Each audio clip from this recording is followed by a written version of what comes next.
around the America Competes Act, another extraordinarily important piece of legislation that the House Democratic majority is going to pass this week.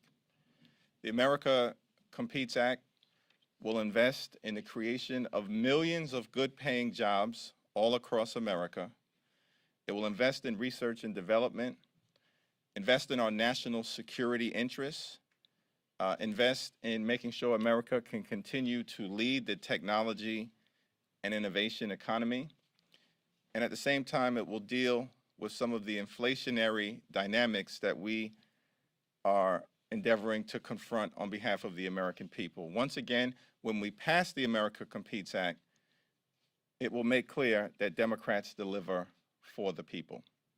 It's now my honor to yield to our distinguished Vice Chair of the House Democratic Caucus, Pete Aguilar. Thanks, Mr. Chairman. First, I want to extend on behalf of the chair and our colleagues up here our thoughts and our prayers with Senator Ben Ray Lujan. We like to say that Senator Lujan is on loan to the Senate, but he is a House person, and we wish him the best. And we know that he will. Pull through and do well here, and look forward to seeing his smiling face around these parts. This week, on the heels of the fastest economic growth in 4 decades, we continued our efforts to support the post-pandemic economy that works for the middle class and strengthens productivity and industry and makes life easier for working families. Our DPCC co-chairs are going to talk through what events House Democrats have held across this country to support the Bipartisan Infrastructure Investment and Jobs Act. In my district, I had a roundtable last week with local city officials and mayors. I'm a former mayor, and I know that all of my former colleagues back home are interested and invested themselves in the success of this bill. I heard loud and clear their support for the bill, but I also heard them reiterate their support for the American Rescue Plan, which benefited local communities, funding for schools and local governments and our small businesses. This week we'll continue to strengthen our supply chain, as the chairman said, and our economy, making this country more competitive with the Competes Act. And no amount of obstruction from the Republican Party can stop us or diminish the steps that we've taken to bring our economy back from the brink and create more than 6 million jobs since President Biden was sworn in. It's my pleasure to introduce DPCC co-chair from Southern California, my colleague Ted Lieu. Thank you, Chair Jeffries and Vice Chair Aguilar, for your leadership. Democrats are delivering for their people. We've had the fastest economic growth in nearly 4 decades, the lowest unemployment rate in 5 decades, and with 6 million jobs created since January 20th, President Biden and Democrats have achieved the fastest job growth in U.S. history in 1 year. Growth is up, wages are up, unemployment is down, and this is just the beginning. The infrastructure law is going to result in millions of more good-paying jobs, union jobs, jobs that cannot be outsourced. Democrats embarked on a challenge to do over 1,000 infrastructure events. We announced this last November to have that done by the end of January. We're very pleased that our caucus did over 1,200 events as of yesterday, 1,271 to be exact. That's over 1,200 reminders that Democrats are fighting for the people by fixing roads, bridges, highways, ports, and airports, by getting broadband everywhere, from rural areas to inner cities and everywhere in between, taking lead out of our pipes, and making sure that we continue to grow our economy. It's also over 1,000 reminders that 200 Republicans voted against fixing roads, bridges, and highways, and these good-paying union jobs. Now I'd like to turn over to Representative Dingo, who's going to talk a little bit more about these infrastructure events. So good morning, everybody. As we said, we did 1,271, and we're still counting. We got more events, and we're going to keep them coming because we need to tell the story. The more we talk about what we do, the more people know how we're delivering for them. So, these events underscore just how important the infrastructure investments are for local communities and local economies across the country. People don't know what we've done, and we are making sure that they know. We need to have you help us make sure they know what we are doing. So Rick Larson, Mike Levin, and Sherry Bustos are the winners. I was too. Each of them did more than 50 events. Rick was in the 80s. I was at 59. Mike and Sherry came in right behind. And Speaker Pelosi did a number of events leading with her colleagues, bringing members together across her delegation. Everyone was participating in this. But it's not just the sheer numbers. It's how people did it and the topics that they showcased, all the ways that this bill is making life better for people. So Angie Craig and Dean Phillips participated in a press conference together that announced $4.5 billion that the law is going to invest in Minnesota roads. Troy Carter highlighted the funding that's going to be done for bridge repairs in his district as part of his Building a Better Louisiana infrastructure tour. Sharice Davids talked to a fourth grade class so they could understand how internet was going to make it easier for them to learn. And Judy Chu highlighted investments to clean up water by touring the first PFAS water treatment facility in the San Gabriel facility.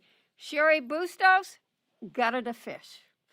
And I spent 2 hours on a runway last Thursday in 0-degree weather. We're out there telling the story. So, and we're just getting started. We really want people to know how this bill is going to make a difference in their lives in so many ways, not just fixing, in Michigan, we call them the dam roads and the bridges, but from the Great Lakes to the internet, to leads out of pipes. But there's so much more in there that makes everybody's life better. And that's what we're going to be doing for the rest of this year. Now let me turn it over to Joe. Well, good morning, everyone. And thank you, Co-Chair Dingell, Co-Chair Liu, and also want to recognize Co-Chair Cartwright, who couldn't be with us today, but who also has been helping in this effort. Not all of us gutted fish for our infrastructure events, but as you can tell, we have a very diverse caucus. And I think to Co-Chair Dingell's point, it reflects not just the numbers, right, numerically, the volume of events that House Democrats have been engaged in over the course of the last 3 months, but ultimately the substance, right, of what we're talking about in terms of how this infrastructure law will benefit tens of millions, hundreds of millions of Americans throughout our country, whether it's the water treatment plant that will finally be repaired in rural parts of my state of Colorado, or the broadband infrastructure that will be deployed from coast to coast, the crumbling bridges in some of the biggest urban cities in our country. Across the board, Democrats are delivering on the promise that we made and that President Biden made to the people of our country, that we would get infrastructure done. And we did precisely that. And these events have showcased exactly what this infrastructure bill will bring to our country. And just to recap that, I know you all are well aware of it, but it is worth emphasizing. Rebuilding roads and bridges nationwide, including the largest bridge investment since the construction of the interstate highway system 7 decades ago. None of us were alive on the stage when the interstate highway system was first conceived. And this bill will now deliver the largest investment since that time. Delivering clean drinking water to 10 million families in more than 400,000 schools and child care facilities nationwide, with the largest ever investment in American water infrastructure to replace lead pipes and service lines across the nation. Expanding access to high-speed, reliable internet, which I already mentioned, helping families get online to work and to learn, making historic improvements to public transit, the largest federal investment in passenger rail since the creation of Amtrak. And finally, supporting action to address the climate crisis, including making down payments on clean energy investments, a clean, resilient electric grid, electric vehicle infrastructure, and so much more. So at the end of the day, very clear to us, and I think clear to the American people, that we are rebuilding our infrastructure, rebuilding our middle class, creating good paying American jobs that cannot be outsourced, and ultimately making life better for communities around our country. We are showing that the D in Democrat does stand for deliver, and we will continue to do that each and every day moving forward. With that, I'll turn it back to Chairman Jeffries for questions. Thank my distinguished colleagues with the DPCC for their presentation. Questions? Mr. Chair, just on Build Back Better, yesterday Senator Manchin said that it was effectively dead. So how frustrated are you as House Democrats since you got the ball to the other side of the field, and are you worried that it could be dead the longer this drags on? We're not frustrated. I don't believe that Build Back Better is dead. The Senate will have to work through its dynamics. We're going to continue to focus right now in the House on making sure that we pass the America Competes Act, which is going to address the supply chain issues that we're confronting right now, which has caused some inflationary issues that the American people are dealing with. I'm hopeful that our Republican colleagues will actually join us in this effort, and instead of simply talking the talk, that they'll walk the walk.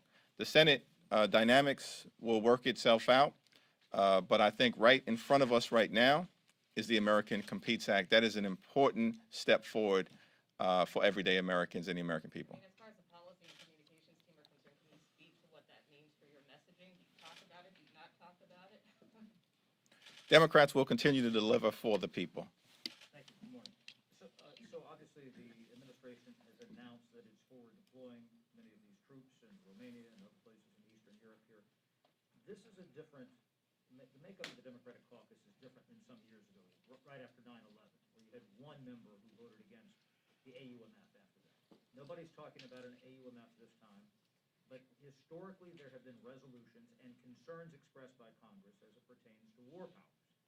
95 Bosnia, 99 Serbia. What is that talk in your caucus, especially from those on the left who say, we are Congress, we need to assert ourselves, diplomacy is the best answer, which is something that a couple of the members have said. What's the approach? What do you hear? Well, we haven't had a caucus-wide conversation about this particular subject yet. We are going to have a bipartisan classified briefing on the situation in the Ukraine tomorrow. I'm sure members will be able to express their perspectives there. But President Biden and the administration, I believe, have been operating constructively, working with our NATO allies and our European allies to try to de-escalate the situation. And they'll continue to do the best they can, and I've got full confidence in the administration. Do you see any divides in your caucus? And maybe I know Mr. Liu served in the military, of course, I'm away on this too, but any divides in the caucus between the administration position and based on what I laid out the premise about war powers? I think I'm going to refrain from commenting in terms of anyone's perspective until all of us have had the opportunity to hear the bipartisan briefing tomorrow. I have a question on the Competes Act. So there are some proposals in there to crack down on human rights abuses in China. Would you say that that's just as important as the investments that we're doing in the domestic manufacturing and production? Everything in the bill is important, and it's a collection in terms of its work product of the input from people all across the Congress on these various committees. Many of the provisions in the bill are bipartisan in nature, and I think everyone recognizes, certainly within the House Democratic Caucus, the importance of passing a bill that is going to create millions of good-paying jobs, that's going to relieve some of the supply chain pressures that we have, directly confront inflation, and ensure that American manufacturing can be competitive, that we can restore it, and that we can continue to lead in technology and innovation moving forward. And let me yield to anyone more from the DPCC if they want to add. Debbie? I mean, it matters. We got to get it done. I mean, I come from a state where my plants are closed. We're down to 5. Mike?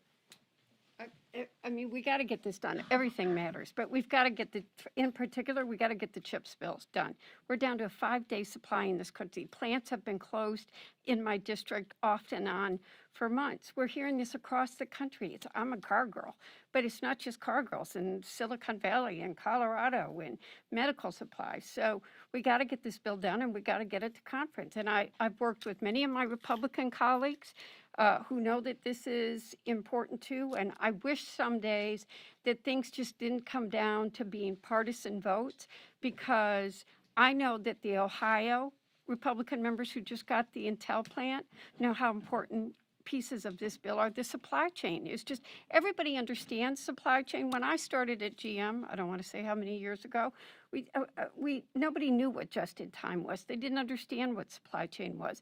We all now understand it, and it's not just an economic issue. It's a national security issue. Every part of this bill matters. We got to get it done. We got to get this done with the Senate, and it's got to go to the president. It matters to the country, every single provision in it. It's also important to point out that we used to make about 35 to 37% of the chips, 40%, actually. about 40%, although Secretary gave us a little She said lower 38, number. it's But, 40. and now we're down to about 12%. But Secretary Raimondo made a very important point today. She said, currently we make 0% of the chips necessary for military-grade equipment, high-end computing, and artificial intelligence. 0%. The Democrats are going to advance a bill to directly address this economic and national security challenge. We're hopeful that our Republicans will join us.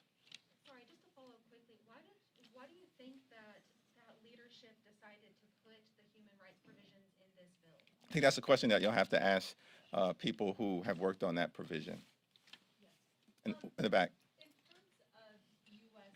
stock trade ban legislation, it's been sort of batted around in both the Senate and the House by Republicans and Democrats. I mean, my question is sort of to all of you, maybe a show of hands, if you support that legislation, and especially given the fact that U.S. lawmakers traded an estimated $355 million worth of stocks last year. And what would you say to people who are worried that in terms of regulating big tech, that owning stocks like Apple and Amazon is a conflict of interest?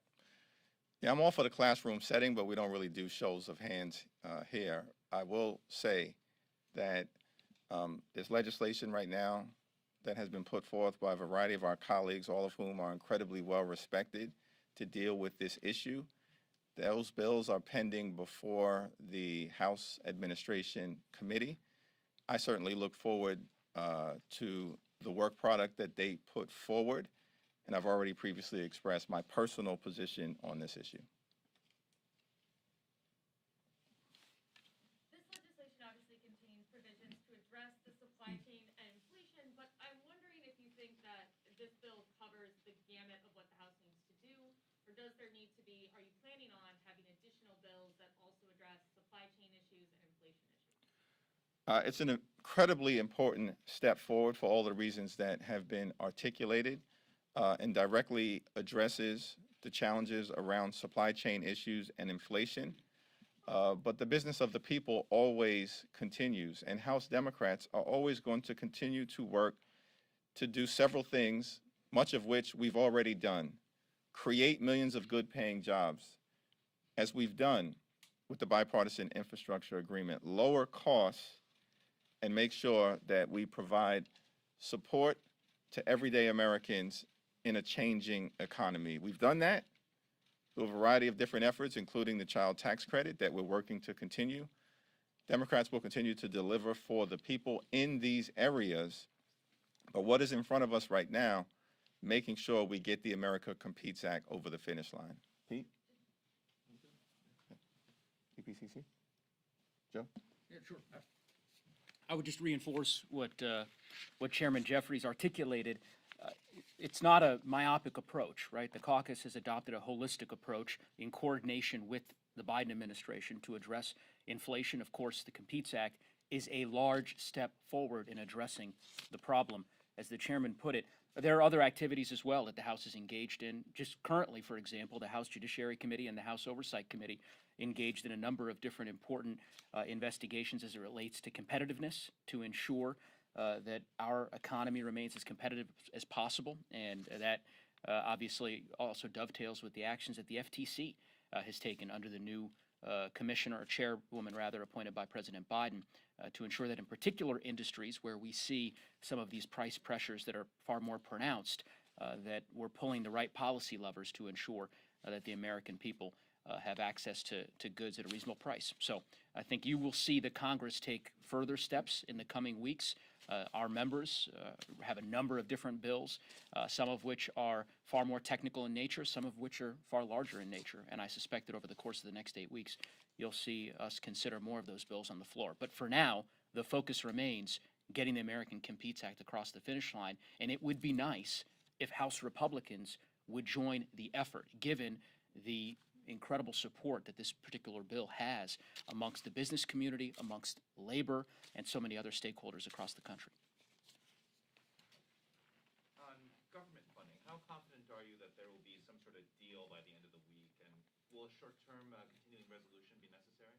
Well, Chair, I'm going to yield to Pete because he's on the Appropriations Committee. But Chairwoman Rosa DeLauro has been working incredibly hard to arrive at a four corners agreement.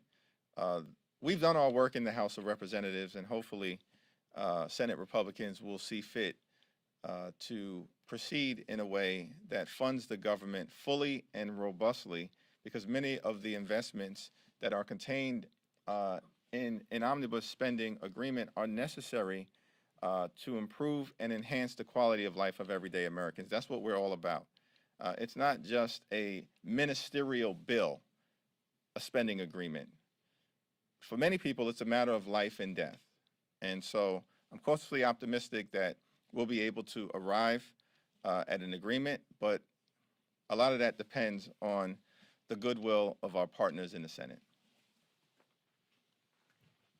I share the chairman's optimism here, but obviously we'll defer to Chair DeLauro. She's been working with her colleagues on the Senate side. They've had four corners meetings. They're going to continue to meet. She has not given the Democratic caucus a full readout, but she has our complete confidence to engage in these discussions. As the chairman said, government funding should not be something that's treated like a political football.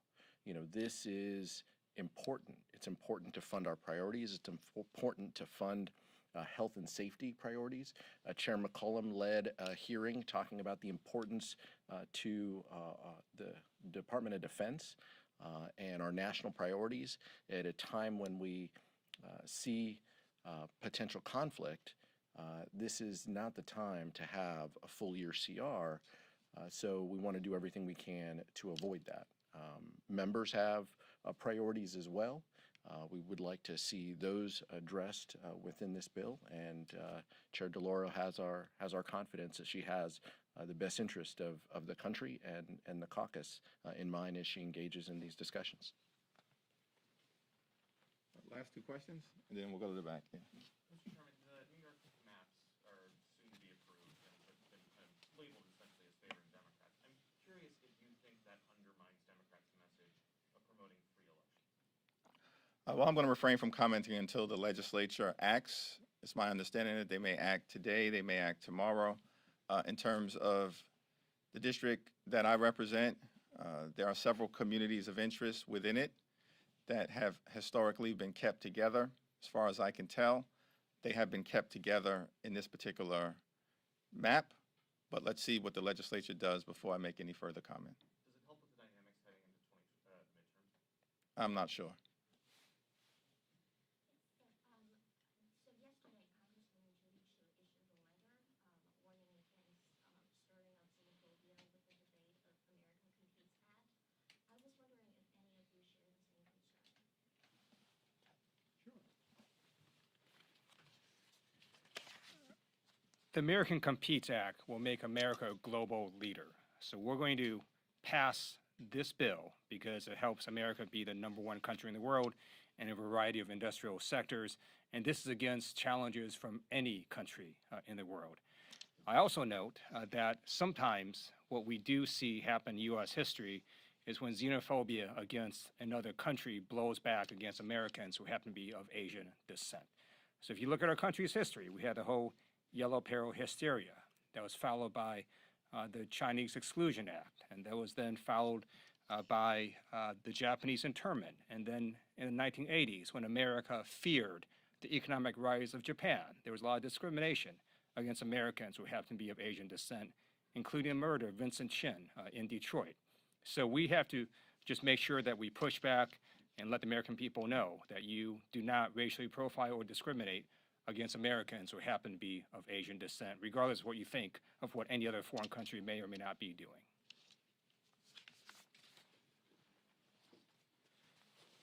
The organized labor community supports the effort to make sure that America can compete. The Chamber of Commerce supports the effort to make sure that America can compete. The National Association of Manufacturers supports the effort to make sure that America can compete. The business community supports the effort to make sure that America can compete.